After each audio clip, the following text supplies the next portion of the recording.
Happening? What's up, world? It's your boy Big Willie, aka the Pack Mac. Oh my goodness.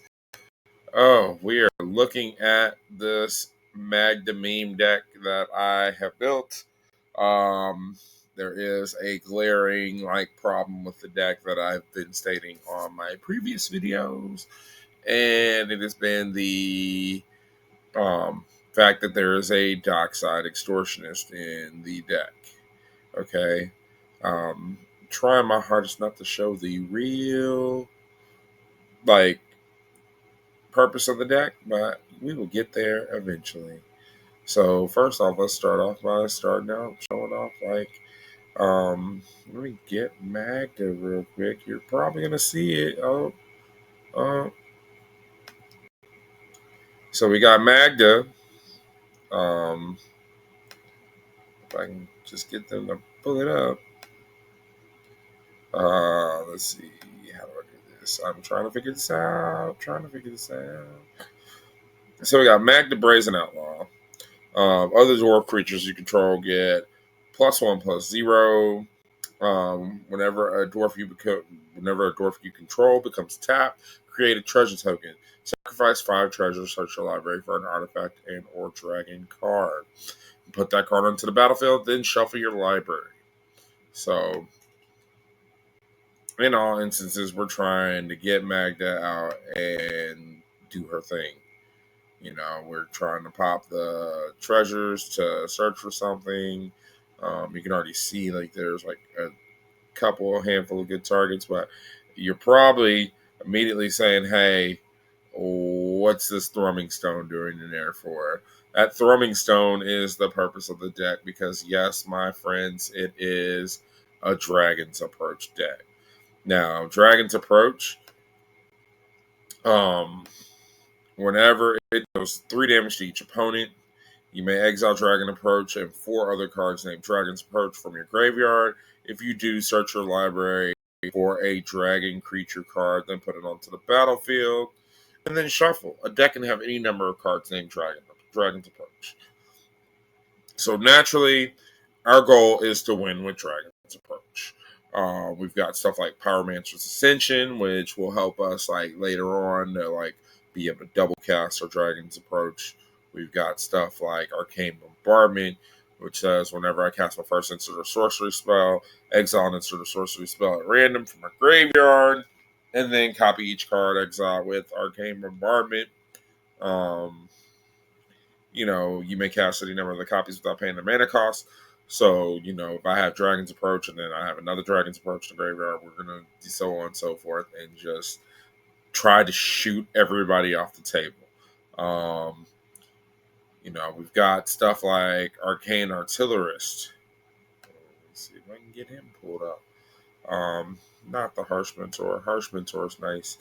Or stack CPs, but Arcane Artillerist, whenever one or more artifacts enter the battlefield under your control, Arcane Artillerist deals that much damage to each opponent. Magda makes treasures. We shoot all of our opponents. The goal is to shoot all of our opponents. Display of Power. This spell can't be copied, but you can copy any number of target instants and or sorcery spells. You may choose new targets for the copy. With Thrumming Stone deal, with all of the after the ripples go off with all the spells on the stack, you cast Display of Power and you copy all those spells on the stack, so that way you get a bunch more Dragon's Approaches. It's also a good spell to use for in case if somebody plays Flusterstorm and decides to Flusterstorm my copies of Dragon's Approach. I play that and copy all the Dragon's Approaches and copy the Flusterstorm and Flusterstorm their Flusterstorms. You know, case in point, it's a plan. It's Plan X of a sorts. We got stuff like Defense Grid, Karn the Great Creator, because Karn and Mike Lattice is a combo that shuts off everybody's stuff. This would be the deck that I would probably bring to a CDH table. I don't really play CDH, but this would be the deck I would probably bring to it. We got Ley Line of Punishment because really we don't want people gaining life. We just don't want them to have an option to gain life. Bergie got a storytelling, of course. It's obvious. Hey, look, we're going to get more mana. Anzreg's Rampage is also another thing with Mycosynthelatus to blow up everybody else's artifacts. Same thing with Vandal Blast. Blasphemous Act in case of like my mid game is nothing, so I need to make sure like I'm able to pop off and do what I want to do. Sometimes you want to pop out and show them. We got Chaos Warp, obvious, good red removal. Possibly flipping, spin it to win it, flip it into something better. We got the Cavern Horde Dragon. That's one of the dragons we could search for that will let us get more treasures. Of course, we got that's the reason why Dockside is in the deck, because like that one Dockside pop off could win me the game. So we're trying to find a replacement for it.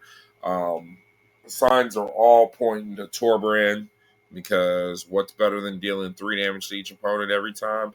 5 damage to each opponent every time. And it's also another dwarf.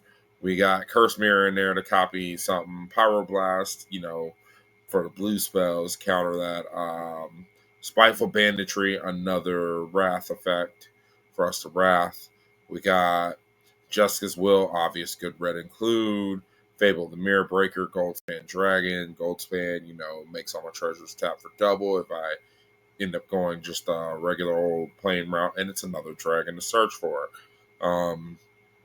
Professional Facebreaker, another way to make more treasures. Primal Amulet makes all my Dragon's Approaches cost 2. Then it gives me an opportunity to be able to copy it whenever I flip it, and get the land, so that way we can go ahead and copy our Dragon's Approaches, because once again, we are trying to Dragon's Approach.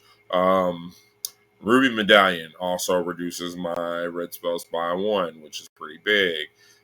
Storm Kiln Artist, another treasure maker, another guy that sits there and lets me do the damn thing and get what I want to get. We got Thought Vessel, which allows me to have no maximum hand size, even though I'm not really drawing as much as I could, but it's a possibility. It adds mana. Urbrask, once again, all my instants of sorcery deals 1 more damage, and it also adds a red every time I cast an instant or sorcery. So, hey. Every time I cast one, he deals 1 damage to each opponent, and then he's got a cool little transform with the great work. Vexing Puzzle Box, another way to let me tutor up either Mycosynthelatus or Thorming Stone. Sorry, let's get back to the thing. Zorn, obvious include. We're making treasures, so we're going to double them treasures. Reckless Handling, it's a tutor for a treasure. I mean, not tutor for a treasure, but tutor for, the obvious Mycosynthelatus and or Thorming Stone, but it also helps me tutor up Defense Grid, which is good for blue decks, because they're all trying to stop my stuff, and that makes their stuff cost 3 more. So we want to make sure we're not going to be able to get stopped. Legion Extruder makes some tokens. Fall of Kier Andros, that's something I could probably do, because I'm not really dealing creatures excess non-combat damage except for Blasphemous Act, which is pretty cool. I have had this happen before. I had that out and I cast Blasphemous Act and made a pretty much one-shotting orc that will one-shot anybody without a field. We're casting instant sorcery, so we got Young Pyromancer who makes dudes. Maniform Hellkite also makes dudes. And whenever I cast an instant sorcery, also another dragon to search for. Let's see, Soul Guide Lantern for Graveyard Hate. The land package is pretty much, it's 17 mountains. We got Blast Zone, which is another set of removal. Castle Embrith, which is a way to pump up all my guys. Den of the Bugbear, make manlands. Manlands are always good. Field of Ruin, we also can use that to destroy any land that we need to destroy. We got Reach Sanitarium, which lets us, it's a draw. It'll help us draw. Hall of Oracles, really interesting include. Helps me pump up Magda, Whenever I cast an instant or sorcery, I can sit there and tap that and put a +1/+1 counter on target creature. Activate only as a sorcery, and only if I cast an instant or sorcery this turn. I cast Dragon's Approach. I get a +1/+1 counter on Magda or somebody else. Let's see. We've got Inventor's Fair. Of course, that's going to be incremental life gain, and also a way to tutor up an artifact that I may or may not need. Maze of Ith, a way to protect myself. Karn's Bastion. Why is Karn's Bastion in here? I have nothing with so that will probably be taken out for another mountain. We'll figure that out. I did have that in there for a reason. I can't think of it at the moment. Reliquary Tower, mountains, of course, basics. Um, Reliquary Tower, sometimes I get to draw cards and I might not have nothing to do with them. Reliquary Tower is pretty nice. I like Reliquary Tower. Sokentan Crucible of Defiance. I have been known to use these channel lands to channel them instead of playing them, and they've been pretty decent. Mycosynth Gardens. What's better than having one defense grid when you can have two defense grids, or two throwing stones? You know what I'm saying? Thespian Stage. What's a good way to copy something, and also I can copy the pre-mentioned Mycosynth Gardens to copy something else and be like, hey, what's better than two? Having three. Treasure Vault makes treasure self-explanatory. Valakut of the Molten Pinnacle. Obvious include. We're playing red. We have we have more mountains than any other lands in the deck. We get to 5+. We're starting to bolt people for having mountains come into play. War Room draws me cards. Let's see what else is in the deck that I haven't went over. Wandering Archaic, really really fun card that catches people off guard. That will just sit there, and so many people will be like, "Hey, look, I cast Cultivate." Like, do you pay an extra 2? No? Okay, I get to Cultivate. Let me go get a couple more mountains. If I have Valakut out as well, hey, guess what we just did? We ramped because they ramped. I really do like Wandering Archaic a lot. It's a very, very good card, especially in Commander. We're also a big fan of Soulful Man Dominus because we're dealing a lot of non-combat damage. So, hey, you know what's better than dealing 3 damage to each opponent? 6 damage. You see where I'm going with this.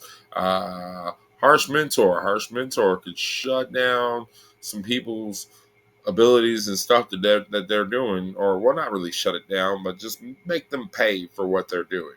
It's a very good stacks piece. I really do enjoy it. It's a great card.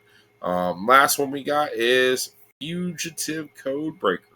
This is one of the newer cards I've added. And the main reason why I've added it is because it's a nice little Prowess Hasty Haste guy. Usually I can play him for 1. And then on top of that, he also has the ability to get me at least a couple new cards. Because when we're playing mono red, there is times where I have no cards and I would like to draw at least a little bit more. And you can play him as the good morph, where he has Ward 2 or whatever, that whole disguise thing. There's so many morph abilities out now, you know what I'm saying? But anyways, this is the first of many Deck Tech Fridays. Right now, like I said, Torbrand is where I'm leaning towards for replacing Dockside Extortionist, but I'm also sitting there thinking of replacing a couple other cards. I haven't really touched this deck until recently because of the whole bannings that happened. So I don't know which is the better deal, what's the best thing to do. I'm also trying to play cards that I have personally. That's one of the big things is I am a big trader of cards. I'm a big hustler for cards. I don't really sometimes I'll buy singles, but as far as high dollar singles, bro, your boy is small change Wayne over here. So my funds aren't as abundant as I wish they were. I really do. And we're trying to get there. So, that's what I could trade for it, and that's why I got it. And I know everyone's going to say, well, proxy,